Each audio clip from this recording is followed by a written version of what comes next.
po sa ating lahat. Sumayin niyo po biyaya, pag-ibig, kapayapaan ng ating Panginoon.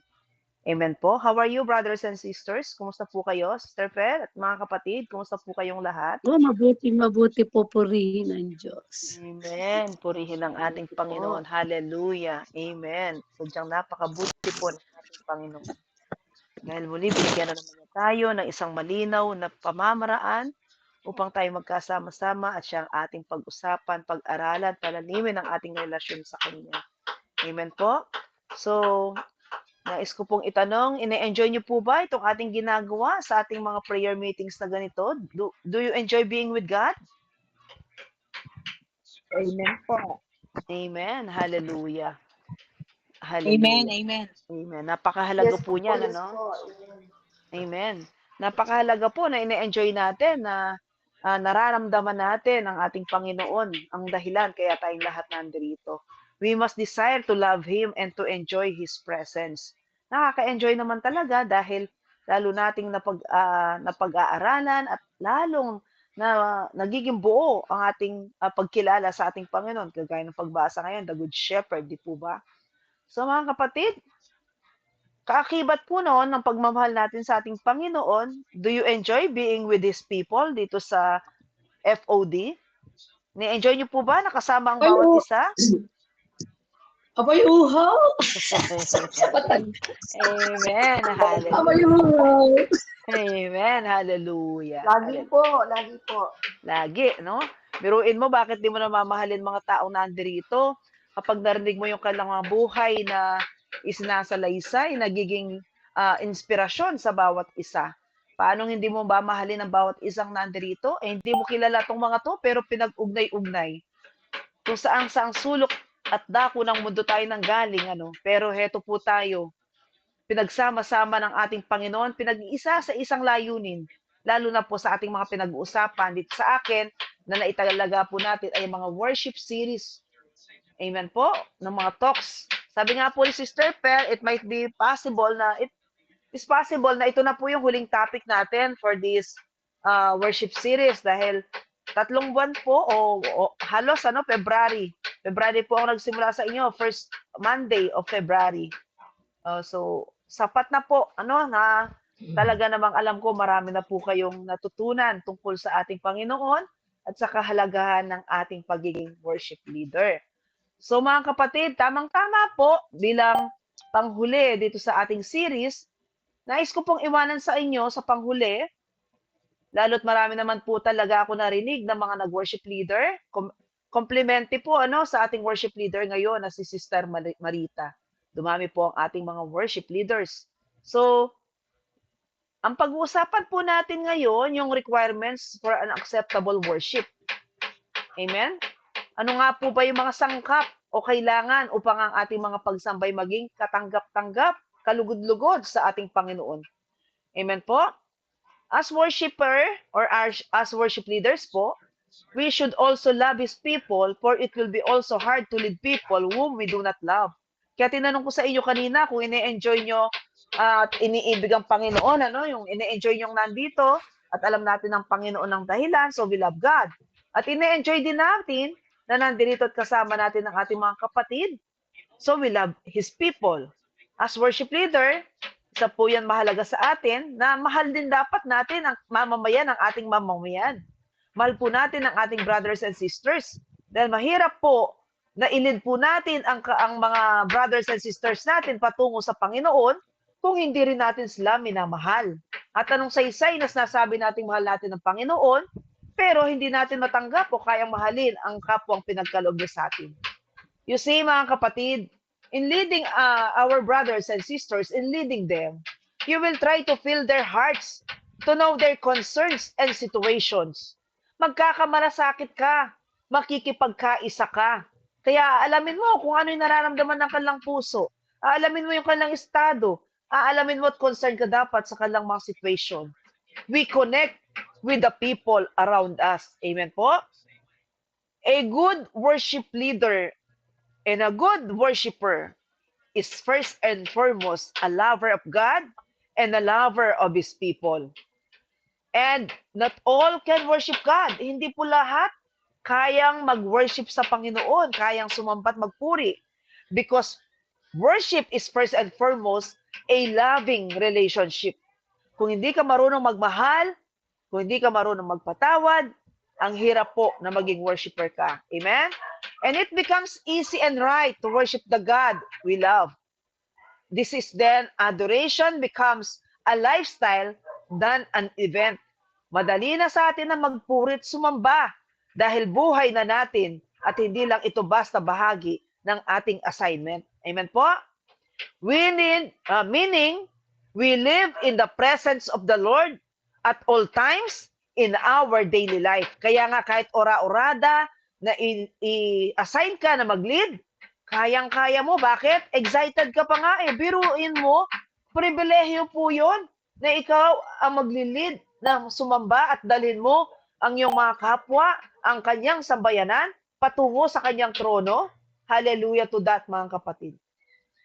Alam niyo, mga kapatid, minsan may nadinig ako, kapwa ko pa naman preacher, na nagsabi, nung malaman po niya na nagbibigay ako ng mga ganitong mga teaching about worship leading, about the series in worship, ang sabi niya sa akin, ako mahirap yan.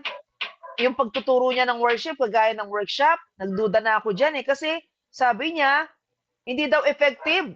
Dahil ang pag-worship daw ay pang-actual at personal lang yan. Napailing po ako, kapatid. At nalungkot para sa kanya. Dahil the truth, nang marinig ko to, he missed the point of seeing worship as a way of life and a state of the heart. Amen po? I mean, how can he say that? Paano niya masasabi yon? Because if he truly knows God, tapos siya pa yung isa sa mga nagpapahayag, if he truly knows God whom he preached, dapat number one siyang mag-inspire sa lahat to worship God anywhere, anytime, in any state or condition. Because a true worshiper in any place, here on earth and any platform, magiging altar po for the Lord. Ibig sabihin, kahit nasa CR ka o nasa sulok ka man ng kahit saan, nagiging banal ang lugar. Bakit? Kasi ang presensya ng Diyos, dala-dala mo. And even that it shall be known to us that worship is dictated by who God is in our life. Worship is not about us. Hindi po tungkol sa Kanya to, hindi tungkol sa akin, hindi po tungkol sa ating lahat ang worship. Worship is all about God. Sa mga ginagawa niya, sa ginawa niya sa iyo, sa patuloy pa niyang gagawin sa iyo. It is our way of giving honor, glory, and pleasure to God. Kaya kahit saan, kahit online, pwede mong sambahin at purihin ng Panginoon. At pareho ang effectiveness niyan. Amen? Ang kaibahan lang naman po sa aktual at personal, mas yung expressive kapag personal at aktual. Expressive kasi, pwede mong itaas ng todo ang kamay mo, igalaw ang buo mong katawan, pumadyak ka pa, tumalon ka pa, mag-prostrate, mag-bow down. Yun lang ang difference. Amen? Yung expressive. Pero ganun pa man sa online, lalo't kung ikaw naglilid, katulad na ginagawa kanina ng Sister Marita, naka-on ang camera niya, nakakapagtaas siya ng kamay, nagagamit niya ang ibang bahagi ng kanyang katawan. Amen po? And not to mention, that worship is the only service that we can do and offer to God directly. Ang worship po ay ang klase ng paglilingkod na kaya natin at ibibigay natin sa Panginoon ng direktang natatanggap niya. Kung lekom ka o yung commentator sa isang simbahan o kami nagpipreach, bago umabot siya sa kalwalatian ng Panginoon, dumadaan muna yan sa kapakinabangan ng mga tao, ng mga nakikinig. Pero kapag sumamba ka at nagpuri sa Panginoon, direkta na yan sa Panginoon kasi exclusive mo yan na ibinibigay sa Panginoon.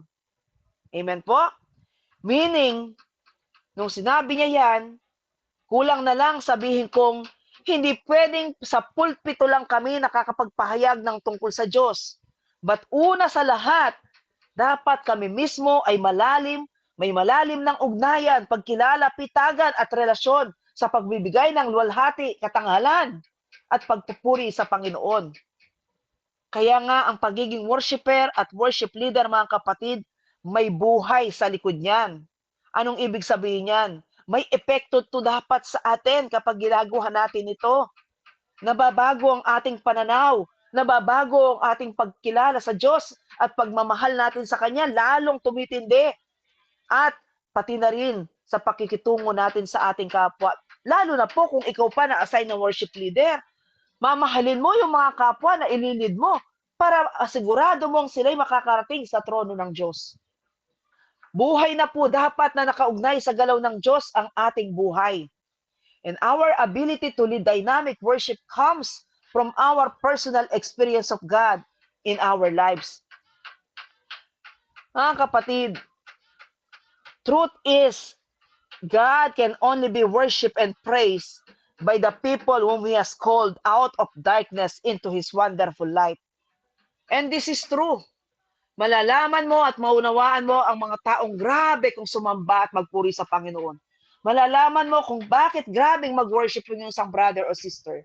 Sila yung mga taong matindi ang pinagdaanan at naging pagsubok at grabe rin ang ginawang pagliligtas sa kanila ng Panginoon. Grabe yung compassion, yung grasya na tinanggap nila mula sa Panginoon. Kung ikaw yan, kapatid, paano hindi mo masasamba ng todo at puro ang Panginoon? We are able to worship God because He has touched our hearts and made His love known to us.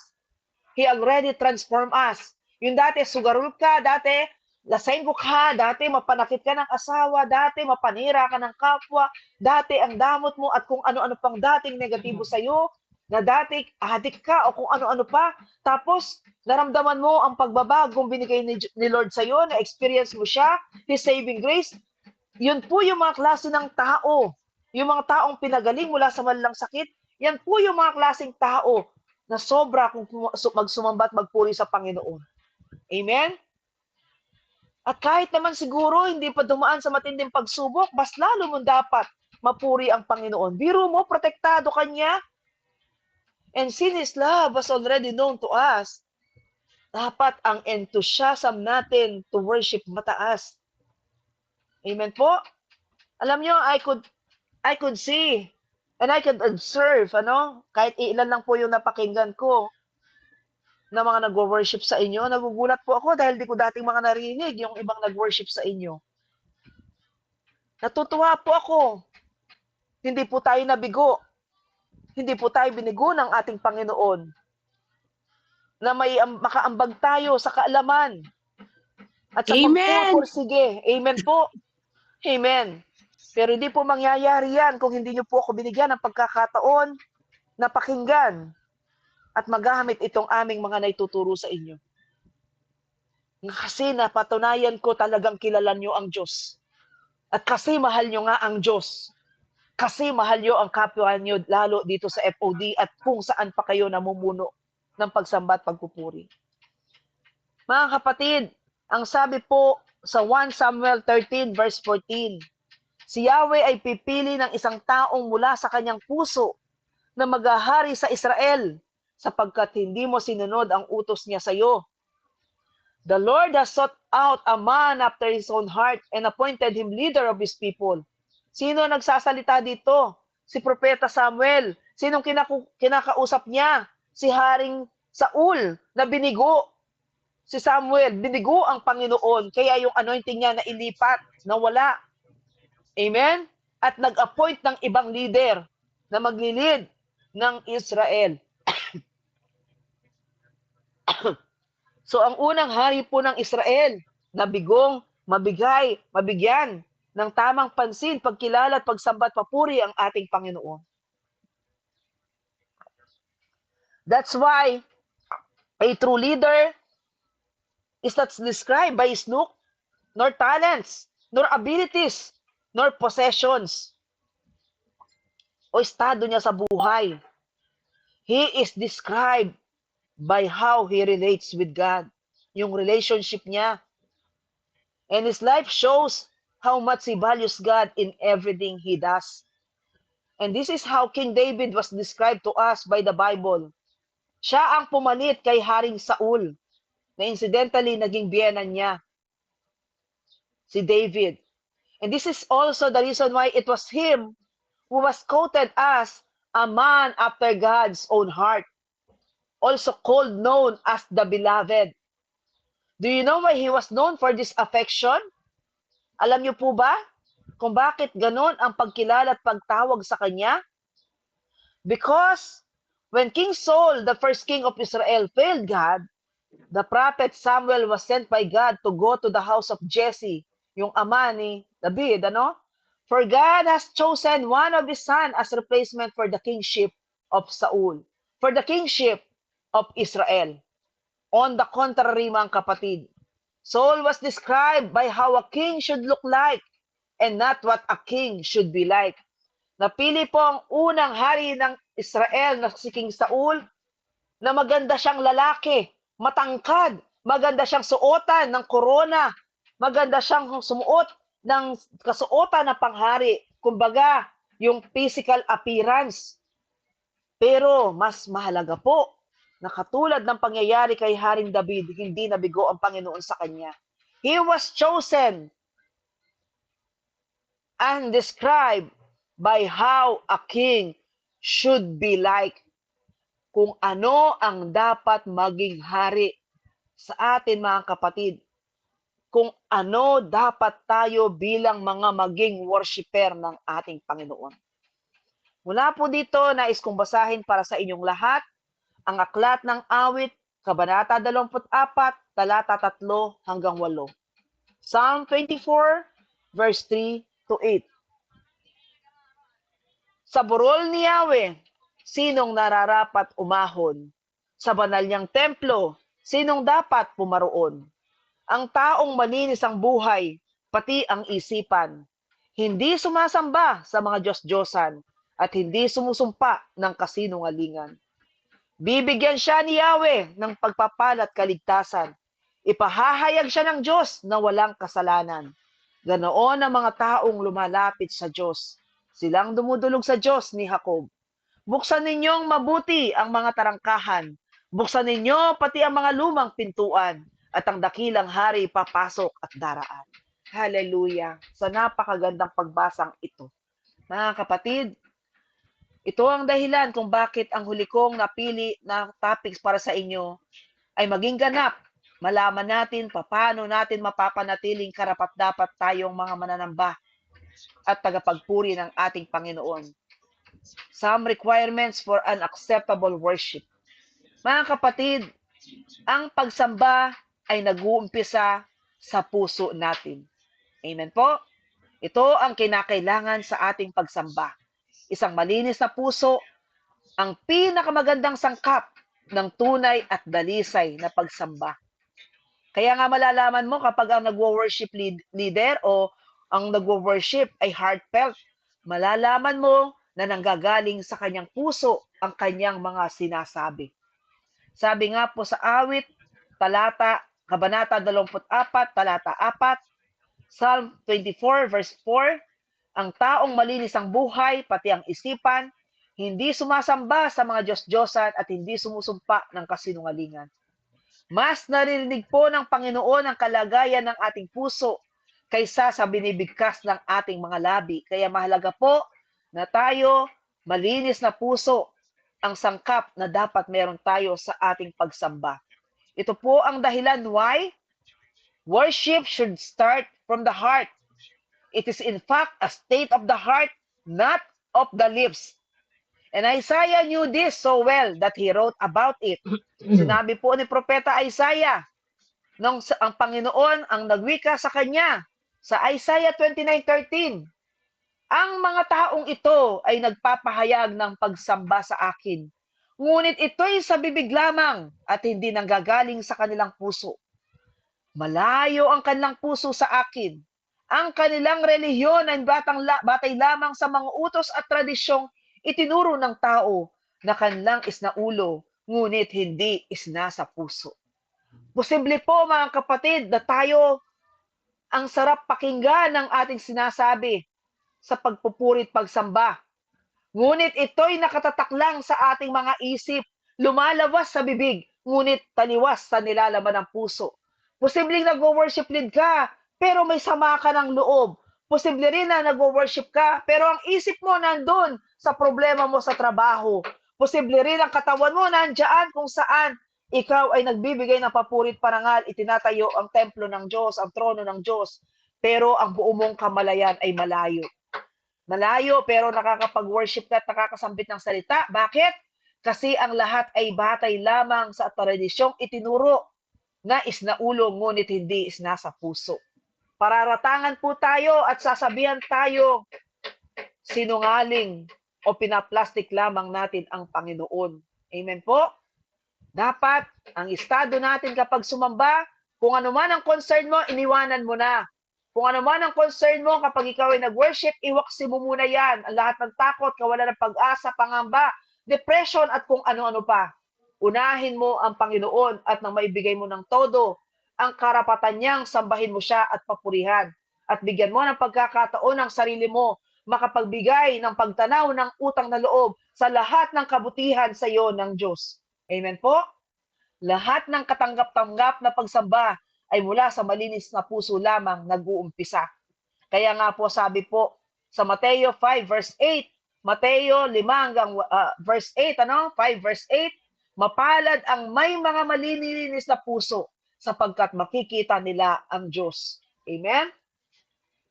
Mula po dito mga kapatid, para naman maging lubos ang ating pangunawa dito, hayaan niyo pong bigyan ko kayo at iwanan ng mga hakbang, 4 na hakbang, para mapanatili po nating malinis ang puso natin.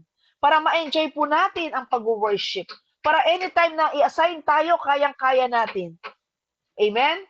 Mga protection po ito para mapanatili nating malinis ang puso natin sa kabila ng mga kahirapan na nangyayari sa ating paligid, sa kabila ng ating pagdadaanan. Amen po? So number 1, palagi ang pananalangin. Panatilihin mo ang pagiging prayerful mo. Ang sabi po sa unang aklat ng Tesalonica, Kabanata 5, talata 16 hanggang 18. Magalak kayong lagi. Palagi kayong manalangin. At magpasalamat kayo sa Diyos sa lahat ng pagkakataon. Sapagkat ito ang kalooban ng Diyos para sa inyo, sa inyong pakikipagkaisa kay Kristo Jesus. Dapat meron po tayong tinatawag na Sela moments. Mga bagay na magpapaalala sa atin bilang tao tungkol lamang sa Diyos at hindi tungkol sa atin, hindi tungkol sa mga concern natin, hindi tungkol sa kung ano ang mga kinatatakutan natin, hindi tungkol sa nararamdaman natin. So whether you are blessed o ikaw ay dumadanas sa mga pagsubok, damo na dapat rejoice at pray unceasingly. Manatili tayong nananalangin. Kaya number 1 po, para mapanatili natin ang kalinisan ng ating puso at maging karapat-dapat tayong mananamba, palagi ang pananalangin. Protection po natin ito. It is our personal prayer and worship time. Tanong, is your personal prayer and worship time rich? Ang inyo po bang personal na pananalangin at pagsamba sa Panginoon ay malusog na o pinagyaman nyo na? Amen, amen, amen po. Amen. Maraming salamat po, Sister Marita. Damang-dama ko naman po, Sister Marita.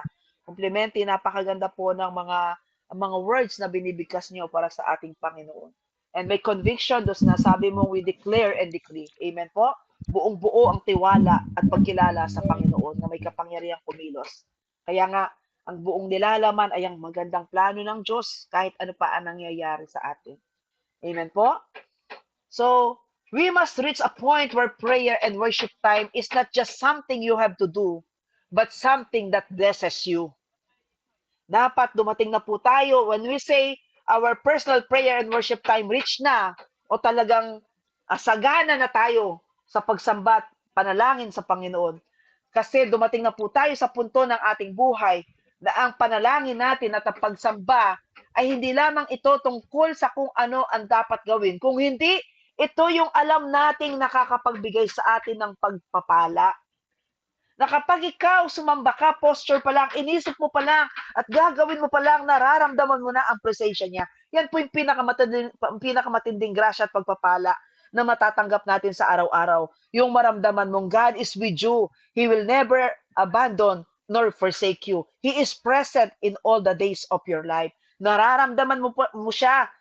Yung palang posture mo na sasamba, nararamdaman mo na siya, kaisa mo siya. Kung mag-worship ka, mag-worship leading ka, ikaw magli-leader, nararamdaman mo that God is with you para i-lead ang congregation o ang community. Amen?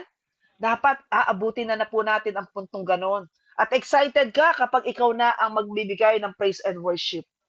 It should be regular devotion and not only as a part of an event. Amen po?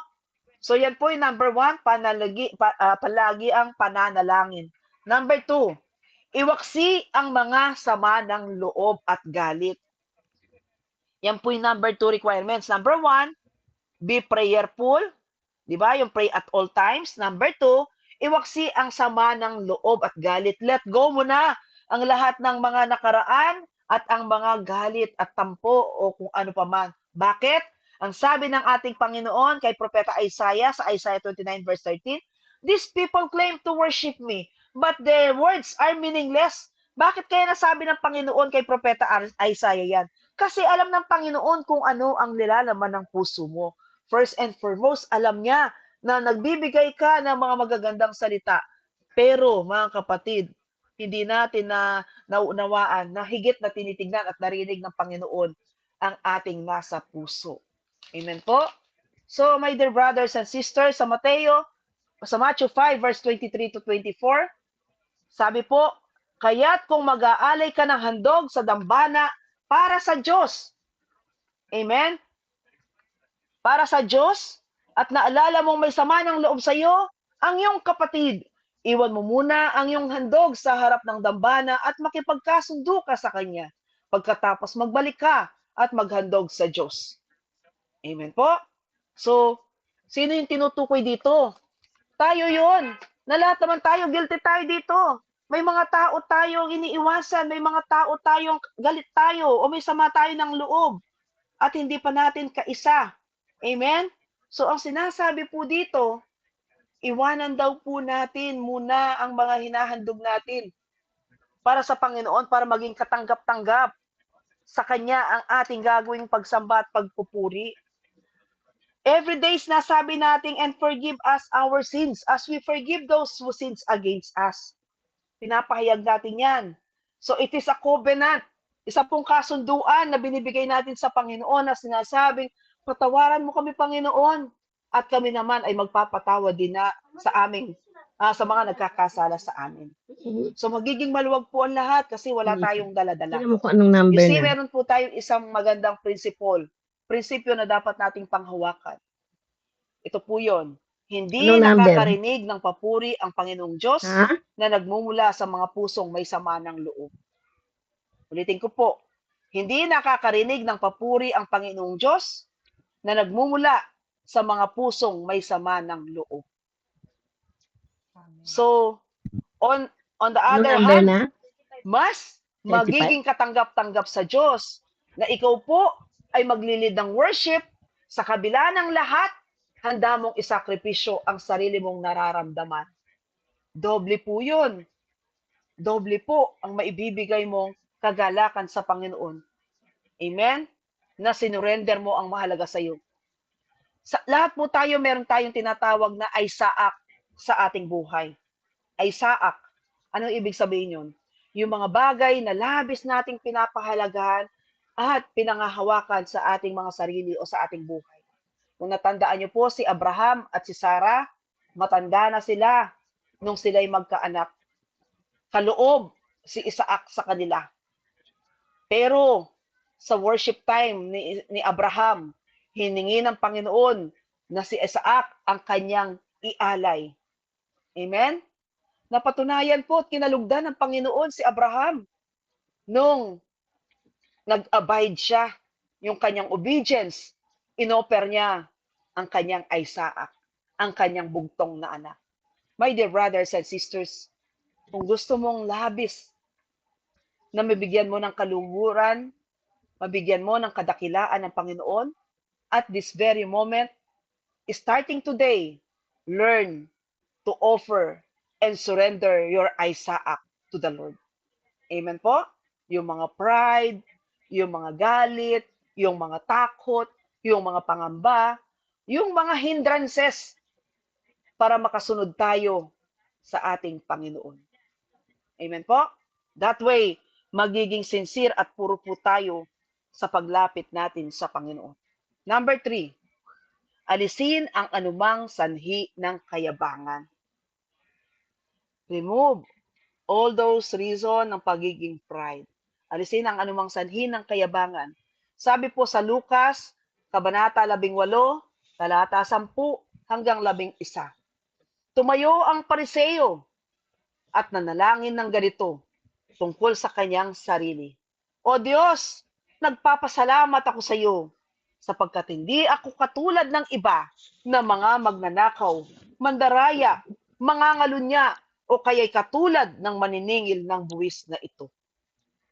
Pamilyar po kayo dito, no? The Pharisee and the tax collector. Dalawang klase ng nilalang ang lumapit sa Panginoon. Isang bihasa sa batas. Amen? The Mosaic Law, alam naman po natin, and with the strict observance na pinapollow nila kung ano ang mga rules, pati na po ang batas. Unfortunately, sino po ang umuwing justified? In the eyes of God, sino ang mas kinalugdan?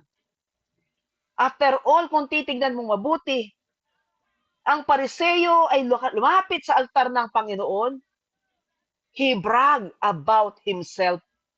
Niyabangan niya ang Panginoon. He never prayed. Hindi naman siya talagang nagdasal. Kinwentahan niya ang Diyos at nilatanyahan niya ng lahat ng kanyang ginagawa. Truth is, puspusin man natin ang buhay paglilingkod, mag-donate man tayo ng ilang ulit, marami man tayong gawin, kung ang ginagawa naman natin ay tiliwas sa nais sa atin ng Panginoon. Ano yon? Mahalin mo rin ang kapwa mo. Ang katotohanan na patunayan natin sa istoryang ito, tatanggapin ng Diyos ang iyong pagmamayabang o pagtataas ng iyong sarili. Wag na wag ka lang mangmamaliit at manghuhusga ng iyong kapwa. Amen po? Dahil ang kapwa natin, gaano man po sila nagkakamali at ng klase ng pamumuhay meron sila, anak din po sila ng Diyos na minamahal niya. Amen po? Kaya nga tatalikuran niya ang siyam na putya, matahanapin ang nag-iisang tupa na naliligaw. Amen po? Pero wag po natin ipagkamali yun, ha? Yung iiwanan niya yung siyam na putsyam. Bago niya po iwanan yan, safe na po yun, nasa loob ng kulungan at sila po ay malulusog, nasa tamang estado. Hindi naman iiwanan ng Panginoon at pababayaan ng siyam na putsyam kontra lang sa nag-iisa na naging pasaway o lumayas o naliligaw. Sinisigurado niya nasa pagpapala na sila at nasa grasya na sila, matatag at kaya ng pangalagaan ang kanilang sarili. Amen po? Ibig sabihin niyan, yung mga outcast na tinitignan natin katulad ng ginawa ng Pariseyong ito po yung mga inaakay at minamahal ng Diyos. Pinahalagan po niya ito. Ang isang magandang principle po na dapat nating tandaan dito, hindi tinatanggap ng Panginoong Diyos ang mga papuri na nanggagaling sa mga pusong mapanglait ng kapwa. Amen? Buti na lamang po sa atin, walang ganon. Amen? Hindi tinatanggap ng Panginoong Diyos ang mga papuri na nanggagaling sa mga pusong mapanglait ng kapwa. May kilala po ba kayong ganon? Na parang laging sila ang tama, laging sila ang magaling, yung ginawa mo na ang lahat, hindi ka na nga pupurihin, ida-down ka pa o kaya puro mga negative comments. Amen po? So number 4 po, mahalin mo ang mga kasapi na iyong ililid o pinamumunuan. Love all the people around you. Sabi po sa unang sulat ni San Pablo sa mga taga-Korinto, in 1 Corinthians 13 verse 1, sabi po, makapagsalita man ako sa mga wika ng mga tao at ng mga anghel, kung wala naman akong pag-ibig, para lamang akong kampanang umaalingaw-ngaw o pompyang na kumakalampag. Amen po? Kaya mga kapatid, hindi po natin mahal ang mga taong nakapaligid sa atin. At yung isa, hindi po pwedeng meron tayong personal preference. meron tayong pinapaborito, meron tayong pinipili, meron tayong inaayawan. Amen? Dapat pantay-pantay ang tingin natin sa mga tao. May pakinabang ka man o wala, pantay lang yan. Dahil kapatid mo yan. At dugo ni Kristo ang nagbuklod sa atin bilang magkakapatid. Walang sa mata ng Panginoon, hindi niya tinitignan kung sino lang ang magaling, kung sino ang matuwid. He never played impartiality. He never played favoritism. Lahat tayo pantay sa mata ng Panginoon. At tayo, hindi niya tayo tatawagin sa ating mga kahinaan. Hindi niya tayo tatawagin sa pagiging makasalanan. Hindi niya tayo tatawagin ang sugarol. Hindi niya tatawagin tayong ang mapanira. Bagkus isa lang ang tawag sa akin, anak, my child, my son, my daughter. So ganun tayo. And in turn, tayo rin. Kung minamahal natin ang Panginoon, dapat tayo maging Kristo rin tayo sa ating kapwa. Dapat matuto tayong mahalin ang ating kapwa. Sila man ay mabuti o hindi. Amen? So mga kapatid, ang maganda po nating principle dito, ang pusong nagmamahal, tunay na nagpupuri. Ang pusong nagpupuri, tunay na nagmamahal. Ulitin ko po, ang pusong nagmamahal, tunay na nagpupuri. Ang pusong nagpupuri, tunay na nagmamahal.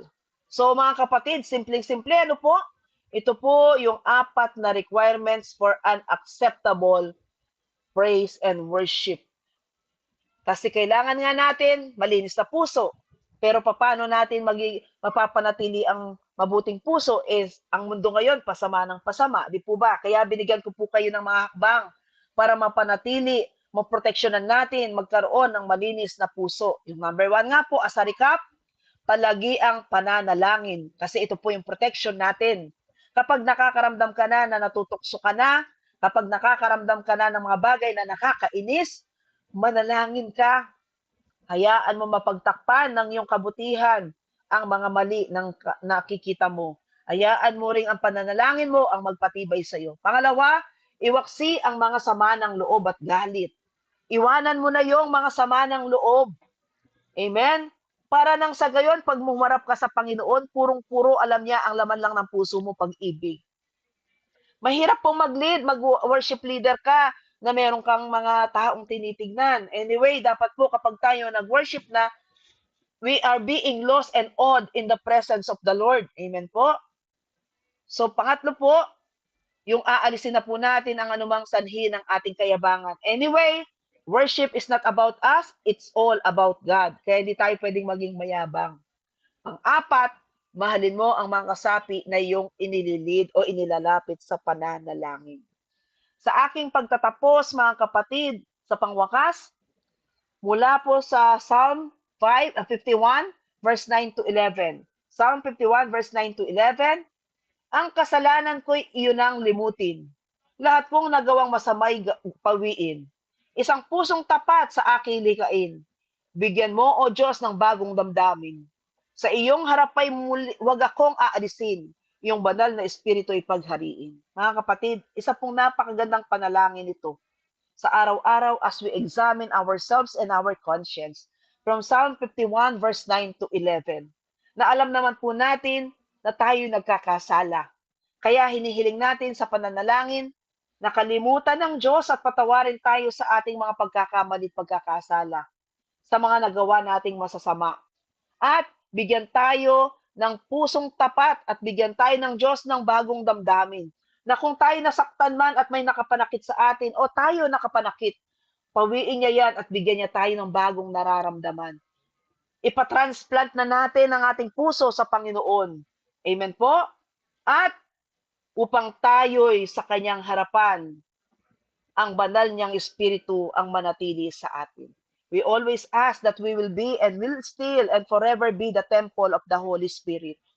Ngunit kapag tayo, mas minarapat nating piliin ang mga mali, ang mga galit at kung ano-ano pa, at ang mga taliwas sa kalooban ng Diyos, siyempre po, hindi man lubusang umalis sa atin ang banal na Espiritu, liliit po ang presensya niya sa atin. Amen po? So mga kapatid, we can worship God imperfectly, but we cannot worship Him insincerely. Pwede nating purihin ang Panginoon na hindi naman perpekto ang lumalabas sa ating bibig, lalo na yung mga salitang papuri. Ngunit hindi natin siya masasambang ganap ng pinepeki lang natin o hindi tunay ang nasa puso natin. Pure and sincere hearts are first requirements of acceptable worship leading. Kaya mga kapatid, sa aking pagtatapos, paalala, be sure to have the purity and sincerity of your heart before leading worship, or else hindi magiging katanggap-tanggap sa trono ng Diyos ang iyong pagsamba.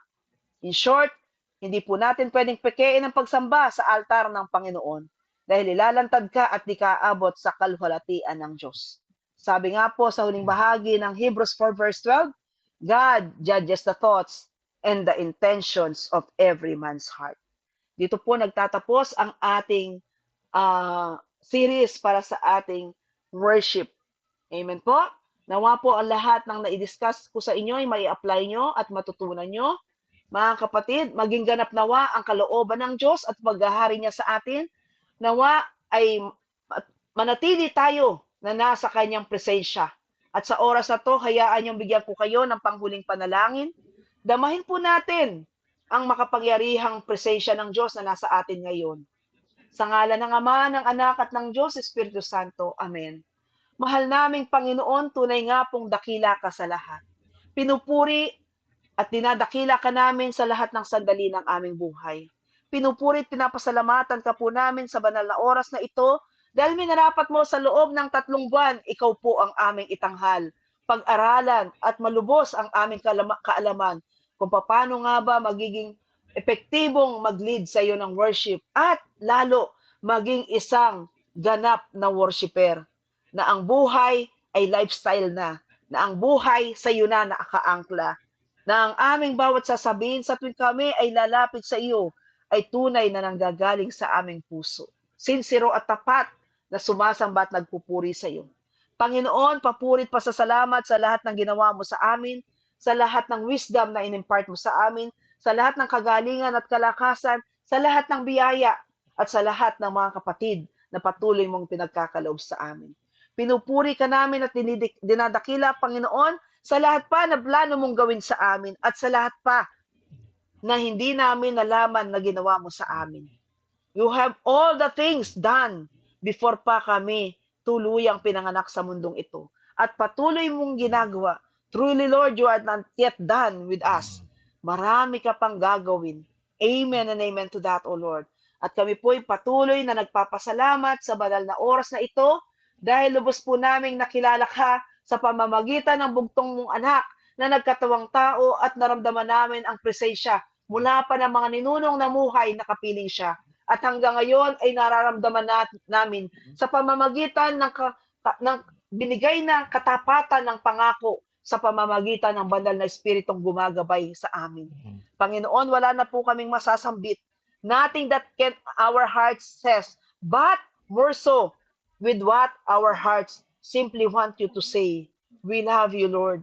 We praise and we want to glorify you all the days of our life.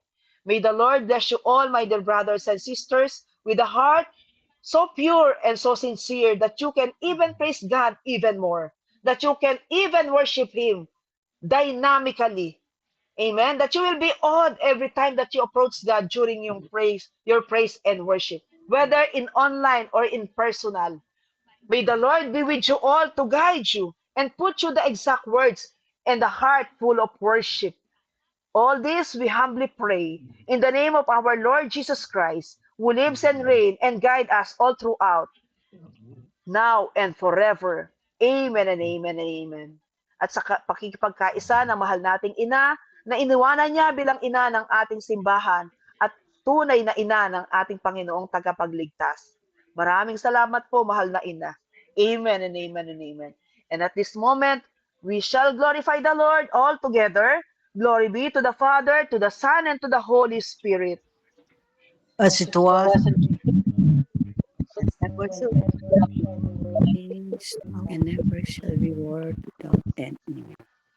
Amen. Sa mapagpalang araw po muli sa inyong lahat, mga minamahal kong kapatid.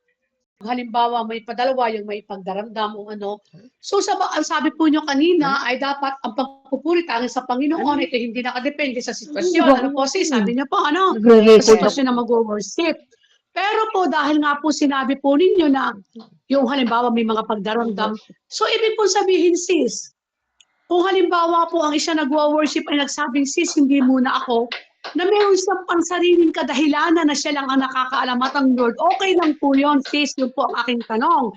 Dahil siya po ang nakakaalam para po din maiwasan na hindi maging personal, halimbawa yung you worship at hindi makakapokus at magdilikha lang ng confusion sa mga makikinig, okay lang po na sabihin niya sa panahon na yun na, sis, hindi muna ako, okay lang po ba yun? Base din po sa sabi niyo na hindi nakabase sa sitwasyong personal ng mag-worship. Yun po ang tanong, sis, maliwanag po ba? Yes Sis? po. Yes. Ay, Sister Fel. pakipaliwanag po ng ayos po na para po maliwanag na maliwanag. Salamat Okay. po. Amen. So, napakagandang tanong niyan and very timely. At lahat naman talaga dumadaan tayo sa ganyan. Na merong time na mabigat ang ating puso at pakiramdam. Tapos ikaw pang mag-worship. Alam niyo po, dapat maging excited tayo. Lahat ng nangyayari sa atin, lalo't kapag tayo ma-assign, lahat po yan ay magiging wisdom. Meron po tayong principle sa pagsiserve. Amen po. Lagi po tayo nagdadasal, di po ba, kapag tumanggap tayo ng mga assignment o kung Ilan na yung tatanggap ka lang, ano? malalaman mo. Ilan na yung number Kaya na ano pala ko? dumating ito. Kasi it will be a part of your tinatawag na wisdom. 22? Ang Panginoon kapag hinihirang kanya at lalo Basta kapag sasabit ko yan, na-assign pwede ko ka nagsabit dito yan. every day at tinanggap mo, Kahit every hindi ko day is a nakuhanin, nandiyan na si preparation for Doggy. the Lord. Bakit hindi magiging everyday is a preparation? Kasi ang Panginoon nagbibigay ito ng pagkakataon na i-take natin ang pribilehyo. Take note, pribilehyo. Bakit pribilehyo? We are all Gago ka rin. sinners. Lahat tayo makasalanan at mahina. Sabi nga Kasi ni San nandun pa yung mga Pablo, ibang kusampay. walang aabot sa Nakuha mo na? kalwalhatian ng Diyos. All Mag-aayos fall ako ng short ano of kasi the glory lalagyan of ko na. God. Ngunit, I-sprayan ko ng pabango yung mga... tayo'y binibigyan Ano lang to? ng May pribilehyo iba yung amoy na pag dapat matigal lang hindi nating ko wag nagagamit. palalampasin. Biro mo, makasalanan ka, madumi ka, pero ito ka, pinili ka, hinirang ka upang makapagbigay ng mga paglilingkod sa Panginoon. Sino tayo? Unworthy as we are. That's why in the service, serving God is not a matter of worthiness, but of gratitude. Gagawin natin ito dahil sa kabutihang ginagawa ng Diyos, hindi dahil meron tayong personal na nararamdaman. Kaya nga double the effort. Kapag ka ikaw, halimbawa may pinagdadaanan, tapos biglang ikaw ay natap na ikaw ang maglingkod sa halimbawa sa worship man o kung ano pa mang gampanin na tungo sa pagbuhay ng kabanalan, sa paglilingkod especially, abay dapat double time ka. Bakit? Ito na yung pagkakatuon mo na mabigyan mo ng kaluguran ng Panginoon. Mas pahalaga niya pa nga yan na struggle ka, pero heto ka, pinili mo na makapaglingkod sa Kanya. Itinantabi mo muna yung personal mong nararamdaman. Amen? Kaya nga sabi nga natin, worship is dictated by who God is. Hindi tungkol sa atin ito, hindi sa blessing, hindi sa pagsubok mo. Ang pagsamba at pagpupuri ay tungkol lamang sa Diyos. May iwasan mo maging personal. Bakit? Kasi hindi naman tungkol sa iyo ang sasabihin mo eh. Sasambahin mo ang Diyos, hindi yung kapwa-tao. Sasambahin mo, hindi yung nararamdaman mo. Hindi yung pait o kung ano pa. Ang sasambahin mo ang Panginoon. At dadahilin mo. Kaya nga ngayon, binigyan ko kayo ng requirements. First and foremost, you love the Lord and you love the people around you. Hindi pwedeng magpupuri ka, pero meron kang isang hindi matanggap sa buhay mo. Sabi nga ng Panginoon, parang kampana ka lang bumabatingaw. In the first place, nalalabag mo na rin yung kautusan. Love God with all your heart and with all your strength and with all your might. Lahat. And love the people around you. Love one another. Hindi lang po issue to ng pag-worship leader natin. Issue rin po ng kung ano ang atas sa atin ng Diyos. Nung binigay niya yung commandment, hindi po siya nakiusap sa atin. Ito po ay utos. Amen po? Hindi rin siya nagpapaliwanag sa atin. Ito po ay atas. Mahalaga ito sa atin kung bakit siya nagbibigay ng utos. Kasi mahalaga tayo sa Kanya. At ang mahalaga sa Diyos, nais niyang pahalagahan din natin. Yung sagot na direktahan doon sa tanong, Sister Fel, okay lang yan kung hanggang ngayon ay hindi mo pa rin magawa dahil meron ka pang kagalit, sabi mo nga, o may masama ng loob, o meron kang iniiwasan, lalo na kung ang ililid mo may makikinig ay mga taong nandoon. Pero doon nga natin dapat mas mapatunayan sa Panginoon na handa mong bitawan ang lahat. Binanggit ko nga si Isaac eh. Bitawan mo na yung mga bagay na hindrance kung bakit hindi mo magawa yung ganun. Doon mo mas ipakita sa Panginoon na karapat-dapat kang hirangin niya bilang mananamba. Amen po? Kasi kahit na sumamba ka sa ibang lugar, pero kung nandyan pa rin yan sa puso mo, ay hindi rin po magiging ganap. Amen? So yan lang po, Sister Pel. Mas maganda nga po Maraming yan. po. Yes po. Sister Pel, mas Maraming maganda pong salamat nga yan. Kaya nga po sis, ang ginagawa ko, tayo lagi nagkukwentuhan, Kaya ako po talaga lagi nga po, dahil lalo ngayon ako yung nag-aasikaso dito, siyempre po may mga pagkakataon na talaga nagbibigay daan ako. Kaya sabi ko talaga sis, ang akin po talagang ko, lagi akong kumpisal at hingi talaga ng grasya. Yun po talagang pansarili ko, para kung halimbawa, siyempre ako po yung nag-a-assign, sis, ako po nag-a-assign. So, nung si Brother Fernando po, ini-assign po niya ako lagi ng kada Webes sa loob ng ilang taon. Pero po nung inilagay niya ako kada Webes yun, halos walang palya. Pero nga po ako nung narito, kaya may naririnig ka po, dahil po may mga pang-umaga, mga panggabi na inilalagay ko po sa pang-umaga. Ano po? Siyempre po, base din nga po sa aking karanasan, hindi lang po dito, may mga ina-assign din po ako halimbawa na sabi hindi muna ako pwede. Mga ganon. Siyempre pag sinabing hindi pwede, po piling sabihin na yun ay hindi available o pwede rin pong sabihin na hindi wala sa disposisyon yung sarili. Ano po sister? Kaya po ako'y nagtanong ng ganyan dahil po sabi nga niya napakahirap pong i-lead halimbawa yung tao kung may lalo dahil ito po yung buhay community sis at hindi naman po talaga maiiwasan sa mga community tararon na talagang mahirap mag-lead kung kasama mo talaga yung may bigat ka kaya yun po ang una kong ipinagagamot talaga sa sarili ko yung halimbawa yung may bigat pero yung sis kung halimbawa ako yung kinabibigatan halimbawa abay sabi nga po ng pare hindi ko na po yung pananagutan di ba sis ang mahalaga, yung pagka may bigat po sa akin, yung halimbawa may bigat. Pero kung halimbawa po tayo, itatayo ko na rin po sis, dahil po tayo nasa community, halimbawa tayo yung nakasakit, gumawa na tayo ng daan sa ikapagkakasundo, tapos hindi pa handang tanggapin. Sabi po ng pare, hindi na daw kasalanan yun ng nakasakit, Sister B. Ano po? Sister B. Amen. Amen. Kaya po, ang pang ating pinag-uusapan, dahil nga po sasabi din po ninyo na ang worship dapat talaga love mo rin yung community. Pero since nga po hindi naman maiiwasan halimbawa sa isang community na hindi ka panagpo, hindi ka panagpo sis ang tawag ko doon kaysa kaaway, pangit kasi ang kaaway sis. Tapos kasama mo doon, yun nga po yung pinakamagandang hamon ni sis kagaya ng inyong sinabi. Yung pinakamagandang hamon, yung ikay mag-worship, yung nasa kalooban mo sa tao halimbawa na hindi mo ka panagpo sa oras at pagkakataon yan. Dahil since nga ang pagpupuri para sa Panginoon, pero may impact din kapag may kasama ka. Pero sis, hindi nga po maiiwasan. Halimbawa po, halimbawa kayo 20 magkakasama, kung may isa, mas marami naman yung talagang iyong kapanagpo, sis. Ano nga po, sis? Sis, para po klaro, ano po, sis? Hello? At yun po yung pinakamagandang hamon. Talagang yung pinakamagandang challenge. Ano ang daladala mo sa paglapit mo? Handa ka ba talagang gumawa ng daan sa iyong pagkakasundo? Kaya pa ang ba ang daladala mo sa paglilid mo ng praise and worship? Kaya nang maganda, di ba sis? Amen. Kaya pa ang ba ang daladala mo? Unang-una sa sarili mo. Ano ang dala mo? Di ba sis? Ang ganda nun yung po lagi ang Yes. ano ang daladala ko? Kung Hindi, halimbawa may mga tao hindi pa. Ano po sis? Parang pagka ganyan ang magiging katwiran, halimbawa, bigo tayo doon sa 3 months na nagawa na natin itong mga topic na to. Unang-una, Opo. ever since pa nakakarinig kayo ng mga talk, sabi nga natin, worship should not be only a part of an event, but a lifestyle. Anong ibig sabihin yan? Ang worship kasi, relasyon natin sa Panginoon yan eh. Ugnayan natin sa Kanya, kung paano natin siya nadadakila, napapasalamatan. So, pang araw-araw na buhay yan. Sabi niya sa 1 Corinthians 10 verse 31, whether you eat or you drink, or whatever you do it for the glory of God.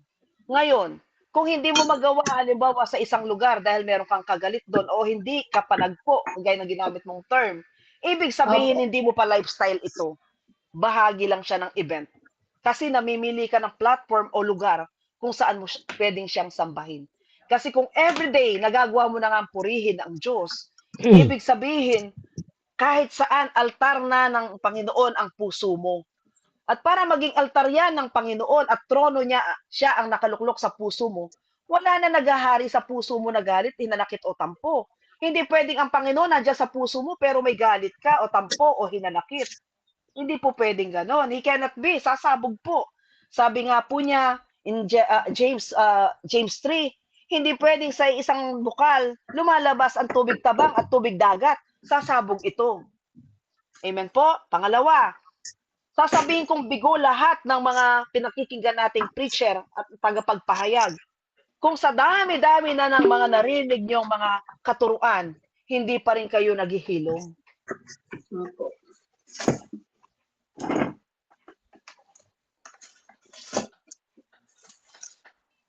Opo nga, Sister B, ang ganda-ganda talaga nito. Dahil ito po talaga realidad na realidad. Nasabi ko nga po dahil nga po may nag-worship, na ganyan-ganyan.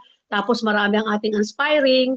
Tapos talagang ang pinakamaganda dito yung, ako po, actual ko talaga itong karanasan ako nga po kahit, di ba sinasabi ko nga po lagi dito sa atin na yung nga po sa aking anak. Yan po ang aking pinakamatinding fan, pero talagang kaya po ako laging nasa kumpisalan ay para po humingi ng grasya. Talagang hindi kaya sis, hindi kayang mag-isa. Hindi kayang mag-isa ang laban. Ayun po. Mga kapatid, sino po ang gusto pong magtanong kay Ian? Meron. Sister Bioli. Ikaw po yung magpapatuloy, Sister Bioli. Pwede ka po, Sister Bioli. Ako lang pinagmamadali na. Salamat po, Sister Bioli. At Sister B, Yes po, maraming yes maraming po. pong salamat. Yes, Ano po? salamat, Sister Pel. Amen. Opo. Para po klarong-klaro din sa lahat ng ating mga worshiper dahil hindi po naman natin alam ang kalalagayan ng bawat isa. So maganda pong tanong na talagang sinagot din po ninyo ng ayos na ayos, sis. Maraming pong salamat. Okay po. Nakataas po ang kamay ni Sister Marita. Meron po ba kayong katanungan? Sister Marita? Sir Violeta, ikaw na po. Yes po, yes po. Hello. Mukhang wala si Oh, Sister Brother Violeta. Grover, sige po. Sige po, kayo na po, tulong-tulong po tayo, tulong-tulong. Sige, Sige Sister Marita. Kaya nakataas ang inyong kamay. Baka itanong kay Sister B. Narin pa si Sister B. Sister Marita.